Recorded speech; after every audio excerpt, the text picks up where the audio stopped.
जन अधिकार पार्टी लोकतांत्रिक के राष्ट्रीय अध्यक्ष श्री राजेश रंजन उर्फ पप्पू यादव के सेवा, मदद और उनके द्वारा किए गए कार्यों तथा गरीबों के प्रति समर्पण के भाव को देखते हुए आज फुलवारी शरीफ के गौनपुरा में विनोद दास समेत सैकड़ों की संख्या में लोगों ने जाप की सदस्यता ग्रहण की है।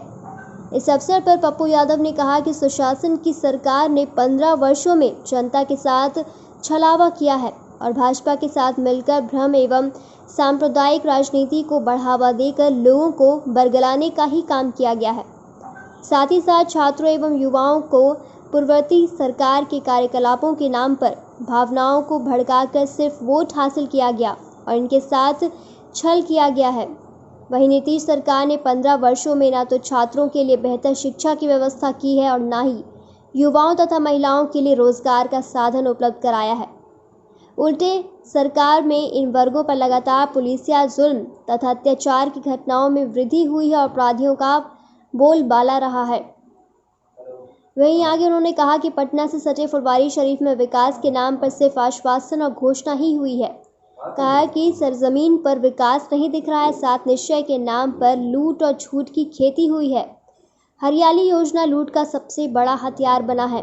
गरीबों के घर तक अनाज पहुंचाने की बात करने वाली डबल इंजन की सरकार गरीबों को भूखे और भाग्य और भगवान भरोसे छोड़ दी है और इनके लिए कोई भी संसाधन उपलब्ध नहीं कराया गया, जिस कारण भुखमरी की स्थिति में लोग दम तोड़ रहे हैं और बिहार से दोबारा प्लान की प्रक्रिया शुरू हो गई है। ऐसी निकम्मी सरकार के खिलाफ आवाज बुलंद करने की आवश्यकता है। सभी को एकजुट होकर इसके खिलाफ अभियान चलाना होगा। वहीं इस अवसर पर पार्टी के राष्ट्रीय प्रधान महासचिव एजाज अहमद, राष्ट्रीय महासचिव सह प्रवक्ता प्रेमचंद सिंह, राष्ट्रीय महासचिव राजेश रंजन पप्पू सहित अन्य गणमान्य नेताओं ने पार्टी में शामिल हुए लोगों का स्वागत किया और कहा कि इससे पार्टी को गरीबों और छात्रों के हित में सेवा तथा उनके अधिकार के लिए संघर्ष के संकल्प को मजबूती मिलेगी। मोदी कभी बीजेपी का है, आप क्यों नहीं पूछे क्या कारण है कि नरेंद्र मोदी जी को आपने वोट दिया? 6 सालों के अंदर एक फैक्ट्री नरेंद्र मोदी ने नहीं लगाया। एक फैक्ट्री यदि कहीं लगाया हो तो आप हमको बता दीजिए। एक फैक्ट्री। इन्हीं लोगों ने नारा दिया था बिहार को विशेषता के, यही लोग नारा दिया था बिहार का विशेष राज्य का दर्जा, 1.25 लाख करोड़ रुपया देंगे। क्या हुआ? मिल गया। बिहार को बाढ़ से मुक्ति मिल गई। दो घंटा पानी पड़ा, पूरा का पूरा पटना पानी से भर गया, भर जान पानी। कब तक आप ऐसे लोगों को ढोइए? आपको नहीं लगता है कि आपके बच्चे जो 2005 में नीतीश कुमार मुख्यमंत्री बना था, उसकी उम्र 8 साल, किसी की उम्र 14 साल, किसी की उम्र 12 साल थी, आज वो 25 साल का लड़का है, आज वो 34 साल का लड़का है, आज वो 22 साल का लड़का है, आज वो 27 साल का लड़का है। आपको नहीं लगता है कि उस लड़के को जीना चाहिए? उसकी बहन को उड़ान भरना चाहिए, आपकी बेटी को जीना चाहिए, मुस्कुराना चाहिए। आपको नहीं लगता है कि एक भाई बहन रात के 2 बजे अपनी जिंदगी जिए पटना में? एक पति पत्नी अपनी जिंदगी जिए पटना में? आपको नहीं लगता? जब गांधी मैदान में रैली होती है नेताओं की, एक एमएलए 400 का बस नामता है, भाई का नाच करवाता है, लौंडा का नाच करवाता है, भर रात मुर्गा भात खिलाता है और 500 रुपया में आदमी ढोक के ले जाता है। लेकिन बिहारी जब मरता है कि इन नेताओं को, इनकी बीवी को कोरोना वायरस का डर लगा रहता है, बिहारी बचने से नहीं रहता है। ये वो नेता है। जब बच्चे मर रहे थे, कोटा में डर रहे थे, एक मां बिहार से फोन करके कहती थी, पप्पू बेटा किसी तरह मेरी बेटी को बना दो। रोती रहती थी भर दिन, मेरी बेटी अकेले है।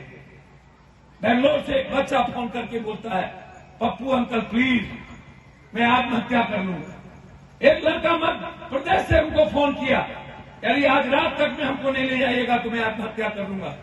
उसका नाम शायद मैं भूल रहा हूं, सीतामढ़ी का था, मोहम्मद इदरीस या कुछ था। वो 2 बजे आत्महत्या कर लिया वो लड़का। मैंने उसको ट्वीट किया।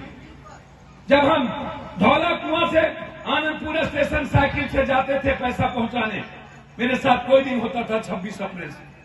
इसमें किसके बच्चे पढ़ लिए कि आपने वोट दी? इसमें किसके बच्चे को 20,000 से 40,000 रुपया इनकम रोजगार की व्यवस्था हुआ कि आपने वोट दी। कोरोना वायरस में सबसे ज्यादा जुल्म बिहारियों पर हुआ, सबसे ज्यादा जुल्म। कोटा में, बेंगलोर में बच्चों को टॉर्चर किया गया। 41 दिन के बाद सुशील मोदी कहता है कि मेरे पास कोई पैसा नहीं है। 39 दिनों के बाद नीतीश कुमार ट्वीट करता है कि सोशल डिस्टेंस है इसलिए मैं नहीं ला सकता हूं। मई में 15 तारीख को नीतीश कुमार कहता है कि मैं अभी नहीं आने दूंगा। जब 14 लाख मजदूर लाठी गोली खा करके पैदल हिंदुस्तान में नहीं दुनिया में यदि किसी के पास ताकत है 1400 किलोमीटर 1800 किलोमीटर चलकर अपने घर पहुंचने का, भूखे बच्चों को आधा पेट खाना देकर, वो सिर्फ बिहारी को ताकत है। इसके अलावा दुनिया में किसी को ये ताकत नहीं है, ये सिर्फ बिहारी को। और जो बिहारी 1400 1800 किलोमीटर पैदल चल सकता है वो बिहारी भी बिहार को दुनिया में नंबर 1 बना सकता है। लेकिन इस नेताओं ने बर्बाद कर दिया।